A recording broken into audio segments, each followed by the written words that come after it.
Hello नमस्कार and जय Shri Ram friends, welcome to my new vlog. तो फ्रेंड्स, आज का जो व्लॉग होने वाला है काफी ज्यादा भाई साहब स्पेशल होने वाला है और आज का व्लॉग आप लोगों ने एंड तक देख लेना भाई साहब। आज हम लोग एक ऐसी यूट्यूबर को रोस्ट करने वाले हैं भाई साहब, एक जो कि आप लोग बड़े फैन हो यार उसके, यकीन कर माने। मैं कहता हूं कि वो बंदी जो है सरेआम इंडिया की इंसल्ट कर रही है, सरेआम इंडियन पीएम को बेइज्जत कर रही है, लेकिन लोग फिर भी उसके नए चैनल पर भर भर कर एक एक लाख व्यूज फिर भी दे रहे हैं, ठीक है ना। व्यूज दे रहे हैं लेकिन कमेंट में नीचे गालियां भी दे रहे हैं। भाई साहब, आपको एक गालियां देने से कमेंट में कोई फायदा नहीं होने वाला है, क्योंकि उनकी जो डॉलर की बारिश हो रही है वो तो हो ही रही है, ठीक है ना, आपकी वजह से। तो आप जितनी मर्जी उनको कमेंट में चाहे गालियां देते रहे, उनको कोई घंटे का नहीं फर्क पड़ने वाला। वक्त था, एक जमाना था जब ये क्रिएटर्स इंडिया की तारीफों के पुल बांधते थे। इंडिया के लोग बहुत ही ज्यादा अच्छे हैं, इंडिया की ऑडियंस बहुत ही ज्यादा अच्छी है, इंडिया के लोग जो सच बोलने वालों का सपोर्ट करते हैं। पीएम मोदी जी है वो भाई साहब एक विजनरी लीडर है। लेकिन अब क्या हुआ, अब क्या हुआ भाई साहब? अब जो मैं आपको आपको ये वीडियो दिखाने वाला हूं, इस वीडियो को देखने के बाद आप लोग खुद ही फैसला करें। देखें आप पहले ये वीडियो। 20 लाख से ज्यादा आदमी इनके इस वक्त कंट्रोल में है और वो बात करते हैं पाकिस्तान के कश्मीर के। आज उन्होंने जी कश्मीरी अवाम को अपनी फैमिली बोल दिया और बोला कि ये फैमिली एक ना एक दिन हमसे आ मिलेगी और हम जो है कश्मीर को मिला लेंगे। अगर बात करें ऑपरेशन सिंदूर की, तो उस वक्त इंडिया के पास खुला मौका था कि वो कश्मीर को ले लेता। पाकिस्तान ने तो वेलकम किया था, लेकिन उस वक्त इंडिया ने कश्मीर क्यों नहीं लिया? और बार बार पाकिस्तान को थ्रेट करने वाले जो बयानात हैं, जो कभी नरेंद्र मोदी देते हैं तो कभी राजनाथ सिंह देते हैं, और यही राजनाथ सिंह साहब 6 माह पहले बोल रहे थे कि हम पाकिस्तान से कश्मीर ले लेंगे, लेकिन खैर वो 6 माह गुजर गए। अब क्या चाहता है इंडिया? इंडिया कश्मीर के अंदर क्या इंटरेस्ट ले रहा है? इंडिया कश्मीर को बायलैटरल सोल्व करना चाहता है, तो पाकिस्तान कश्मीर को मल्टीलैटरल सोल्व करना चाहता है। और अब जैसे ही इंडिया ने इनके चैनल को बंद किया, इनकी रोजी रोटी के ऊपर लात मारी, गुस्सा देकर मारा मोदी जी ने, ठीक है ना। अब ये लोग पता है क्या कहते हैं? इंडिया में तो हेट स्पीच है, इंडिया के लोग बहुत ही ज्यादा बुरे हैं, इंडिया तो एक हिंदू राष्ट्र बन गया है। भाई साहब क्या यार, गिरगिट की तरह रंग बदलते रहते हैं ये लोग। तो ये यूट्यूबर, पाकिस्तानी यूट्यूब, मतलब क्या हुआ? इसका मतलब यही हुआ ना कि तुम्हारा जो ये दर्द था वो असली नहीं था, ये दर्द सिर्फ और सिर्फ पैसा बंद होने का दर्द था। भाई साहब, इंडिया के साथ प्रॉब्लम तब तक नहीं थी जब तक पैसा आ रहा था। ये तो वही वाला सीन हो गया ना, जब तक लड़की को पिज्जा खिलाने के लिए बुलाते रहो तो हम ठीक है, वरना पिज्जा बंद तो भाई साहब लड़की कहती है तुम तो टॉक्सिक हो। ये वही वाला सीन हो गया भाई। यार मैं सच बोलूँ ना तो आपको इंडिया का दुख नहीं है। ये जो यूट्यूबर है ना, पाकिस्तान के हमारे यूट्यूबर्स, इनको इंडिया का दुख तो नहीं है कि इंडिया कहाँ जा रहा है, या इंडिया चांद पर जा रहा है या जमीन के अंदर जा रहा है, जो मर्जी हो जाए, इनको इंडिया का दुख नहीं है। इनको दुख है अपने सीपीएम का, यूट्यूब का सीपीएम का दुख है। क्योंकि इनको जो इंडिया से व्यूज मिल रहे थे उसके हिसाब से इनको काफी ज्यादा भाई साहब डॉलर मिल रहे थे। अब वो सब बंद हो चुका है तो इनको सिर्फ उसी चीज का भाई साहब दुख है। ये लोग पता है क्या चाहते हैं? ये जो पाकिस्तानी क्रिएटर्स है ना, ये पता है अब क्या चाहते हैं हमारे क्रिएटर्स? ये लोग चाहते हैं कि पैसा भी इंडिया से आए, चैनल ग्रो भी इंडिया से हो, व्यूज भी सारे के सारे इंडिया से आए, और गाली गलोच ये पाकिस्तान को दे, और ये सब इंडिया सपोर्ट करे इनको। जब इंडिया ने ऐसा करना बंद कर दिया तो अब ये लोग, पहले पाकिस्तान को जो गालियां देते थे, यही वो लोग अब इंडिया को भाई साहब गालियां देना शुरू कर दिया है। इन लोगों ने इंडिया को पेलना शुरू कर दिया है। और इंडिया की बेवकूफ ऑडियंस, मैं बेवकूफ बोलना चाहूंगा उन लोगों को जो वीपीएन लगा लगा कर लाखों में व्यूज दे रहे हैं। अब वीपीएन की बात छोड़ो, उन्होंने नया चैनल बनाया है। जो लोग कुछ दिन तक बाइकआउट कर रहे थे, वही लोग अब भर भर कर लाखों में व्यूज दे रहे हैं भाई साहब उनके नए चैनल के ऊपर। अब कहां गया तुम्हारा बाइकआउट? सही कहते हैं ना हमारे पाकिस्तानी लोग, इंडिया वालों में जज्बा नहीं है। हमारा पाकिस्तान जज्बे के लिहाज से भाई बहुत आगे है। अब ये जो क्रिएटर्स हैं, ये आप लोगों को क्या लगता है क्यों गाली दे रहे हैं इंडियंस को? पता है, इनको पाकिस्तान के साथ कोई हमदर्दी नहीं है, पाकिस्तान के साथ इनका कोई रिश्ता नहीं है, कोई लेना देना नहीं है। ये लोगों को सिर्फ इस चीज के साथ रिश्ता है, ठीक है ना। ये वो सच्ची यूट्यूबर नहीं है, वो ये रियल वाले यूट्यूबर नहीं है जो अपने मुल्क से, अपने वतन से प्यार करते हैं। नहीं, इनको सिर्फ पैसा की जरूरत है, इनको सिर्फ पैसा चाहिए होता है। इस वजह से ये पाकिस्तान को पहले गालियां देते थे। जब इनका पैसा बंद हो चुका है तो अब यही लोग अब इंडिया के ऊपर गालियां देने शुरू कर दी इन लोगों ने। और हमारे इंडिया के बेवकूफ भाई, पता नहीं ये लोग कहां से आ जाते हैं, इतने सारे लोग जो ऐसे लोगों को भरपूर सपोर्ट कर रहे हैं, फिर से देख रहे हैं, देख भी रहे हैं, नीचे गालियां भी लिख रहे हैं भाई साहब।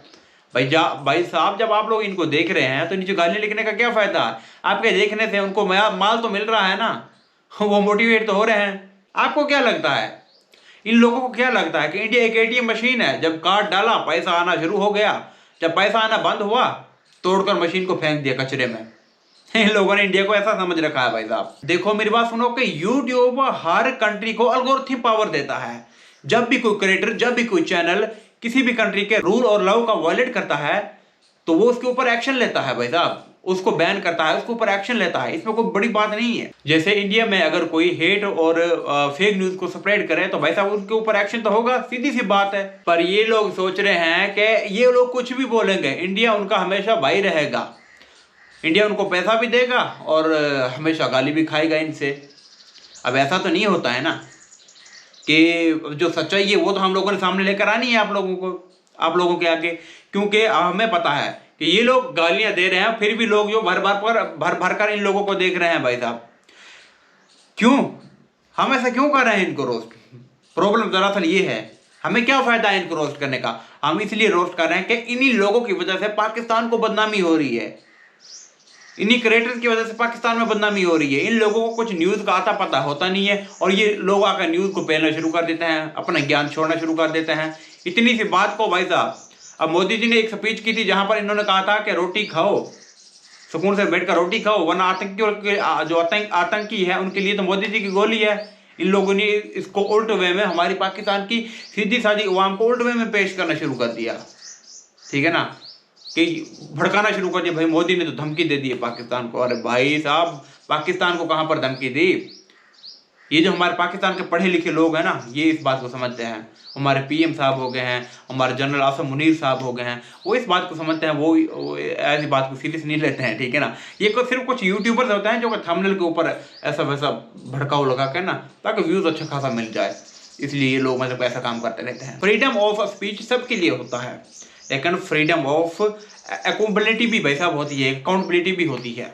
अब ये हमारी पाकिस्तानी ऑडियंस को पता है क्या कहते हैं? ये हमारी पाकिस्तानी ऑडियंस को ये बेचते हैं कि इंडिया हमारा दुश्मन है। जब इनको इंडिया से पैसे मिलते थे, जब इनको इंडिया से व्यूज मिलते थे, तब ये पाकिस्तानी लोगों को कहते थे भाई साहब इंडिया तो सेकुलरिज्म कंट्री है, इंडिया में फ्रीडम ऑफ स्पीच है, इंडिया में कुछ भी बोल सकते हैं। मतलब इंडिया जैसा मुल्क तो पूरी इस क्या कहते हैं पृथ्वी पर है ही नहीं। पहले ये लोग ऐसे कहते थे, जब इनका सारा कुछ वो माल आना बंद हुआ, हाँ अभी ये यूट्यूबर कह रहे हैं जी कि इंडिया तो हमारा पाकिस्तान का दुश्मन बन चुका है, ये हमारे लोगों को भड़का रहे हैं। पहले यही वाले लोग जो है इंडिया को सलाम कह रहे होते थे वैसे वीडियोज में कि भाई साहब आप इंडियंस को सलाम है मेरा, ऐसे कहते थे। मुझे ये नहीं समझ में आ रही है इन लोगों की कि भाई साहब तुम लोग पहले डिसाइड तो कर लो, तुम लोग पहले डिसाइड तो कर लो कि तुम्हारी ऑडियंस कौन है। तुम्हारी ऑडियंस इंडियन है या इंडियन को तुम लोगों ने टारगेट करना है यार? पहले ये तो आप लोग डिसाइड कर लो ना कि तुम्हारी ऑडियंस है दरअसल कौन, एक्चुअली कौन है आपकी ऑडियंस। व्यूज के लिए आइडेंटिटी शिफ्ट करना ये सिर्फ बॉलीवुड की हीरोइंस करती थी भाई साहब 90s में, लेकिन हमारे इधर के यूट्यूबर आजकल कर रहे हैं और बड़े धड़ल्ले से कर रहे हैं भाई साहब। लोगों को बेचकर $2 तो कमा लोगे, लेकिन रिस्पेक्ट तो जीरो हो जाएगी ना। रिस्पेक्ट का क्या, वो कहां से लेकर आओगे आप लोग? तो भाई अगर आपको भी लगता है कि ये लोग सिर्फ पैसा देखकर भाई और दुश्मन अपना चेंज करते हैं, तो मेरा एक काम करो, इस वीडियो को लाइक करो और कमेंट में जाओ और लिखो #DollarDeshBhagat। #DollarDeshBhagat से आप लोगों ने कमेंट को भर के रख देना जी। और एक बात मेरी याद रखना आप लोगों ने, सच्ची बात करने के लिए पैसा नहीं ज़मीर चाहिए होता भाई साहब। इन यूट्यूबर्स का माइंडसेट ऐसा है कि इनको शादी भी करनी है और सास को रोजाना रोस्ट भी करना है, और ये एक्सेप्ट ऐसा कर रहे हैं कि इनको हनीमून पर भेजा जाए। वाह क्या बात है भाई। इन लोगों को इंडिया से पैसा भी चाहिए, सपोर्ट भी चाहिए इन क्रिएटर्स को, और जब ये लोग सपोर्ट नहीं करते हैं इंडिया वाले तो फिर इनको गाली भी देनी है भाई साहब। अब देखो कि जैसे ही इनका चैनल हिट होना बंद होता है तो क्रिएटर्स स्टार्ट एक्टिंग, इनकी एक्टिंग शुरू हो जाती है भाई साहब। जिन्हें हमें टारगेट किया, ये हमारे मुखालिफ हैं भाई लोग, ये हमें हमारी कंट्री में ही नहीं बोलने का हक हमसे छीन रहे हैं। भाई लोग तूने पाकिस्तान के खिलाफ वीडियो बनाई, इंडिया ने देखा, जब तुमको बहुत देखा, जब इंडिया को तो तुम्हारी इन बात को ये तो जब इंडिया वालों को तुम्हारी इस बात का पता लग गया कि ये लोग तो भाई हमें चूरन बेच रहे हैं, इंडिया की ऑडियंस भी लाएंगे यार इन्होंने तो हमको चूना लगा दिया है, तो भाई लात मार दी। अब लात मार दी तो चुपचाप घर पे बैठो ना, अब क्यों रोना धोना तुम लोगों ने शुरू कर रखा है? कभी मोदी को ब्लेम कर रहे हैं, कभी किसको ब्लेम कर रहे हैं, कभी किसको ब्लेम कर रहे हैं। और हाँ, मैं हूं आपका अपना भाई हरचंद राम पाकिस्तानी, जहां थोड़ा ट्रुथ थोड़ा मिसाला चलता है भाई साहब। मैं उम्मीद करूंगा आपको हमारा आज का ये व्लॉग पसंद आया होगा। अगर पसंद आया है तो आप लोगों ने ज्यादा से ज्यादा शेयर करना है दोस्तों के साथ, ठीक है ना। और हमें कुछ भी अगर इस व्लॉग से रिलेटेड हो कमेंट होना, आप लोग हमें जरूर करके बताइएगा, ठीक है ना। क्योंकि आपका भाई अब यहाँ पर जहां पर बैठा हुआ है, यहाँ पर कोई पक्खा नहीं चल रहा, कुछ भी नहीं चल रहा। वजह दरअसल सिर्फ ये है कि मेरे पास अच्छा माइक नहीं है, मेरे पास अच्छा कैमरा नहीं है जिससे मैं वीडियो शूट कर पाऊँ। इस बंद कमरे में बैठकर इसलिए मैं वीडियो शूट कर रहा हूँ, ताकि पक्खे की हवा या बाहर की हवा की वजह से जो है वीडियो की क्वालिटी, ऑडियो क्वालिटी ना खराब हो जाए। इसलिए मैंने इतनी ज्यादा गर्मी के अंदर भी वैसा पक्खा बंद करके जो है काम कर रहा हूँ, सिर्फ और सिर्फ आप लोगों के लिए, ठीक है ना। जब आप लोग अच्छे अच्छे कमेंट नीचे करते हो, इसी तरीके से प्यार दिखाते हो, तो हम मोटिवेट मैं होता हूँ कि हाँ मेरे भाई हैं जो सरहद पार बैठ कर मेरी सपोर्ट कर रहे हैं। मिलते हैं हम एक नेक्स्ट वीडियो के अंदर, तब तक जय श्री राम।